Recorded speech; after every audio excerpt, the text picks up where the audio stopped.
Cuando el agua cede, el paisaje habla. Los surcos de barro, los pilotes rotos, los cimientos de lo que fue y ya no es, todo eso se vuelve lenguaje. En relatos recogidos desde el final del tercer milenio antes de Cristo hasta nuestros días, ese lenguaje se transformó en mito.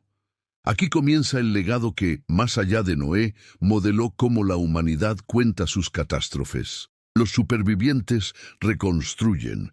No hay un único héroe, hay comunidades que rehacen pactos y reglas. Se aprende a domesticar el agua, canales, diques, leyes. La memoria colectiva se convierte en norma social. Un canto se hace tablilla. Atrahasis, Utnapishtim, las voces que más tarde influirán en la tradición de Noé. Todas ellas son ecos que viajan en barro cocido. Los relatos registran no solo el desastre, sino las preguntas morales que lo siguen. ¿Por qué nosotros? ¿Con qué derecho se decide la vida? El diluvio se inserta en el tejido religioso, aparece en la Torá, en los Evangelios, en el Corán. Cada tradición adapta la catástrofe a sus propias preguntas sobre justicia, pacto y redención. Hay paisajes que recuerdan más vivamente. La hipótesis del desborde del Mar Negro propone que, al retroceder los hielos, un rápido ascenso pudo haber inundado llanuras costeras y desplazado poblaciones, una memoria que algunos identifican con relatos antiguos.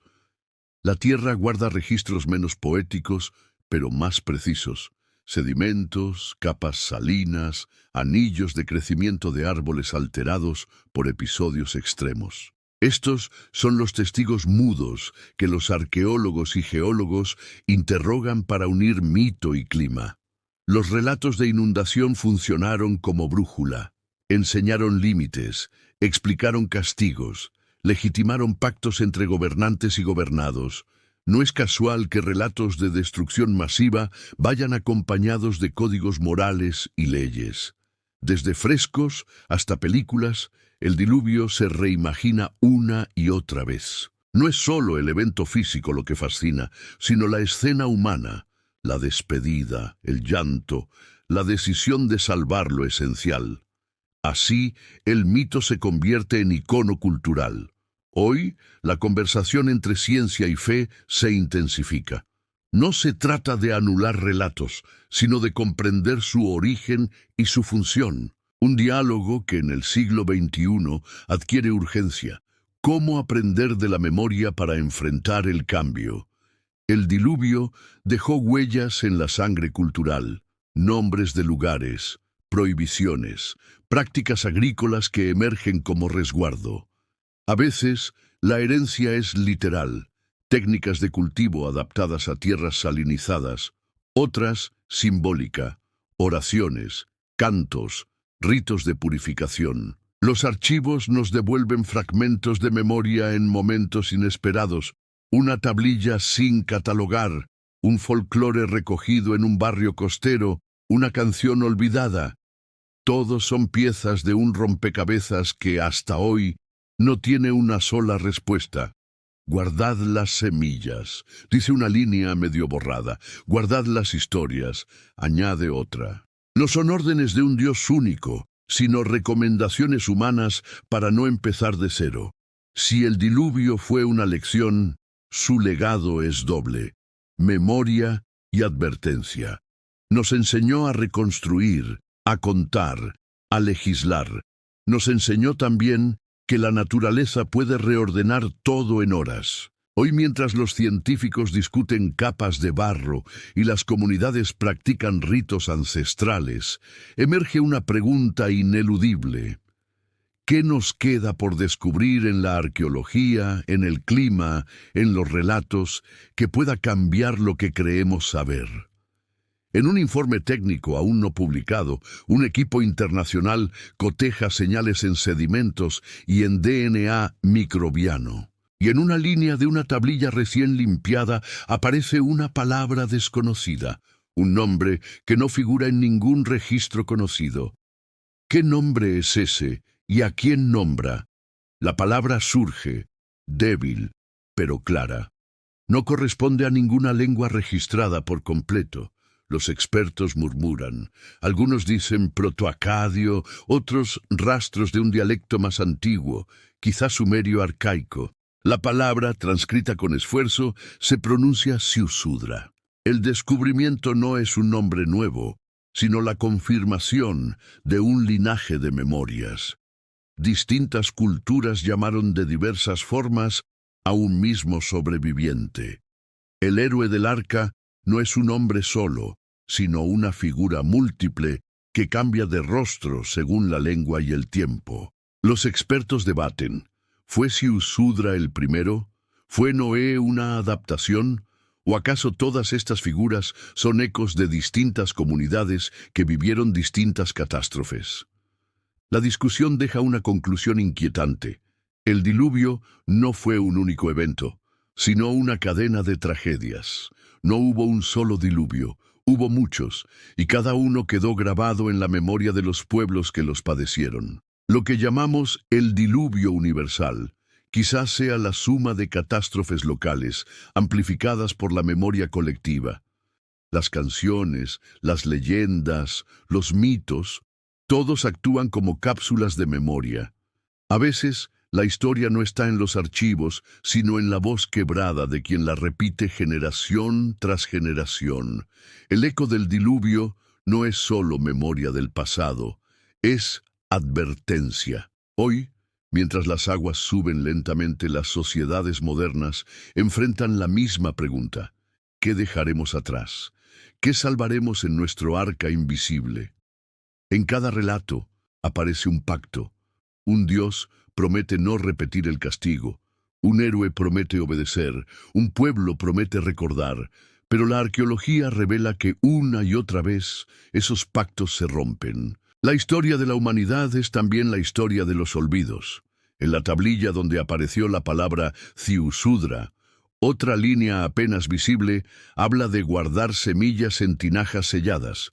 ¿Es solo metáfora o evidencia de prácticas agrícolas diseñadas para sobrevivir desastres? Si fuese lo segundo, entonces el mito del arca sería también un manual de supervivencia. La ciencia del siglo XXI busca respuestas con tecnología de vanguardia, radares de penetración terrestre, estudios de ADN ambiental, algoritmos que comparan relatos antiguos.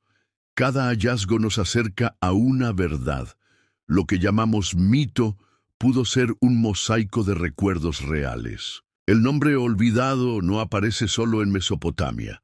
Nuevas investigaciones encuentran la misma raíz en textos del Valle del Indo, en fragmentos de papiros egipcios y hasta en cantos polinesios. La palabra viajó más lejos de lo que imaginamos. Y si Siusudra es la clave, ¿qué nos dirán los próximos hallazgos sobre el verdadero origen de la historia del diluvio? Desde Mesopotamia, la historia de Siusudra se dispersa. Cada ciudad, cada templo, conserva un fragmento. En tablillas cuneiformes halladas en Nippur se relatan sacrificios, plegarias y pactos con los dioses tras la inundación. Las palabras, aunque distintas, señalan el mismo núcleo, supervivencia y memoria. Al sur, en el Valle del Nilo, el agua también decide destinos. Los egipcios narran grandes crecidas que arrasan cultivos y, a veces, poblaciones. Aunque no se menciona a Siusudra, los paralelismos son innegables. El mito de supervivencia frente al agua se repite, adaptado al ciclo anual del río. El relato cruza desiertos y montañas, llegando al Valle del Indo. Aquí, fragmentos de leyendas locales hablan de un gran diluvio que obligó a las poblaciones a salvar semillas, animales y conocimientos. Los paralelos con Siusudra y Noé son sorprendentes. Incluso en la lejanía de la Polinesia se encuentran ecos del diluvio. Cantos que hablan de grandes aguas, barcas salvadoras y repoblación de la tierra. La historia se transforma en canto, en tradición oral que desafía el tiempo. Cada fragmento es una pieza de un rompecabezas. Siusudra, Noé, Utnapishtim. Rostros múltiples de una memoria que viaja por milenios. La historia no pertenece a un solo pueblo.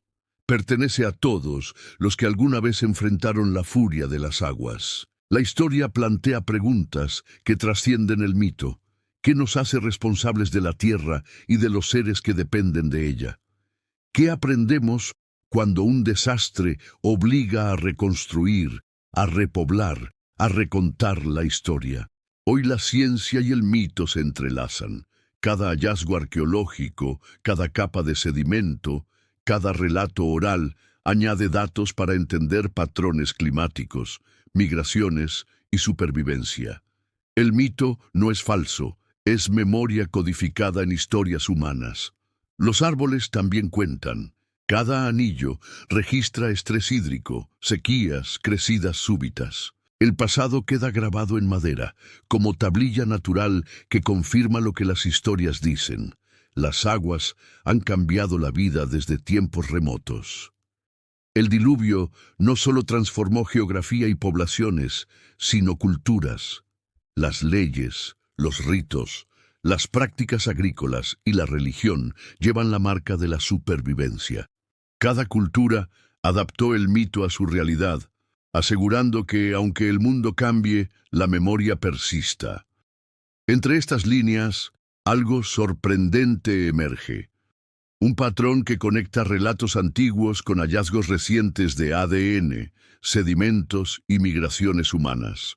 La tablilla parece decir que Ziusudra no solo fue un sobreviviente, fue el portador de conocimientos que moldearon civilizaciones enteras. Y en un rincón del pergamino, apenas visible, aparece un segundo nombre, un aliado, un desconocido que no aparece en ningún otro registro. ¿Quién es? ¿Qué papel tuvo en la historia del diluvio? La respuesta podría reescribir lo que creemos saber. El segundo nombre, casi borrado por milenios, se lee como Enki Amar, o amigo de Enki, según los expertos. Enki, el dios sumerio del agua y la sabiduría, es conocido por proteger a la humanidad durante el diluvio. Pero este aliado humano, este portador de conocimiento, había permanecido invisible hasta ahora. La tablilla revela rutas, lugares de almacenamiento de semillas y animales y refugios estratégicos. Ziusudra y Enki Amar no viajaron solos. Organizaron comunidades, seleccionaron recursos, enseñaron supervivencia. La historia del diluvio se vuelve una epopeya colectiva, no un relato de un hombre aislado. Los historiadores no pueden confirmar este diálogo, pero es un eco plausible de decisiones humanas que cambiaron el rumbo de civilizaciones enteras. El patrón se repite: héroes y aliados, salvando, enseñando, dejando pistas. Lo que en Mesopotamia es Ziusudra y Enki Amar, en otros lugares es Noé y sus hijos, héroes anónimos de culturas dispersas. La humanidad, desde distintas latitudes, responde al mismo fenómeno con la misma estructura narrativa. Tras el diluvio, no hubo descanso. Cada generación reconstruyó, aprendió a domesticar la tierra y el agua, instituyó leyes. Ziusudra y su aliado enseñaron la memoria activa, escribir, sembrar, registrar. La civilización renace, un acto de resiliencia que se repite hasta hoy. El trabajo de arqueólogos y paleoclimatólogos comienza a confirmar lo que las leyendas decían: patrones de migración humana, conservación de semillas y cultivos, asentamientos que coinciden con las rutas de los héroes del diluvio. La ciencia valida el mito, aunque aún no descifra todos sus secretos. Descubrir estas relaciones emociona y desafía. Un héroe olvidado, un aliado secreto, rutas que los humanos siguieron hace milenios. El diluvio no es solo historia, es humanidad en acción, enseñando lecciones de colaboración y supervivencia. Cada cultura transforma la experiencia en enseñanza, lecciones de solidaridad, responsabilidad y memoria. Ziusudra y Enki Amar se convierten en símbolos, no del poder divino, sino del poder de la humanidad de salvarse a sí misma y a su entorno. Hoy, cuando las inundaciones vuelven a golpear continentes y el cambio climático amenaza regiones enteras, el eco de Ziusudra y Enki Amar resuena. Debemos prepararnos, recordar, actuar. La historia no es solo pasado, es guía. Entre los símbolos más crípticos, hallamos uno que hasta ahora nadie ha descifrado. Los arqueólogos coinciden. Podría ser la clave de un mensaje perdido, un último secreto del diluvio, quizás la explicación de por qué algunas culturas sobrevivieron y otras desaparecieron. Después de meses de análisis, el símbolo se revela como una combinación de signos que significa el guardián de semillas y memorias. No se trata solo de un evento físico, sino de un mandato. Preservar conocimiento, vida y cultura para las generaciones futuras. Ziusudra y Enki Amar no fueron héroes solitarios, fueron el corazón de una arca colectiva, la humanidad misma. Cada acción de preservación, semillas, animales, historias, fue un acto de resistencia y previsión. La memoria del diluvio se convirtió en un hilo invisible que une culturas y continentes. El mito no solo explica el pasado, sino que enseña la importancia de cooperación, responsabilidad y resiliencia. El arca llegó a puerto, las aguas se retiraron y la humanidad emergió. No hubo fanfarrias, solo un silencio cargado de asombro y gratitud. Los héroes anónimos de todas las culturas recuerdan que la verdadera victoria fue sobrevivir juntos. Hoy, los hallazgos científicos confirman la plausibilidad de estas catástrofes múltiples y su impacto en poblaciones humanas. El mito no es invención, es registro codificado de memoria y experiencia colectiva. Los ríos crecen, las lluvias arrasan, pero los relatos del pasado nos enseñan cómo prepararnos, cómo actuar y cómo no olvidar. La historia del diluvio y sus héroes no pertenece solo a Ziusudra o Noé, sino a todos los que hoy buscan proteger la vida y el conocimiento. El legado continúa, cada semilla plantada, cada historia contada, cada acto de preservación es un reflejo de aquel mandato antiguo. La memoria del diluvio vive en nosotros, en nuestros gestos y en nuestra capacidad de aprender del pasado. El diluvio nos recuerda que la humanidad es resiliente, creativa y capaz de aprender de sus errores. Ziusudra y Enki Amar nos dejaron un mensaje. No temamos las aguas, sino olvidarlas, porque la verdadera arca no está hecha de madera, sino de memoria, conocimiento y colaboración.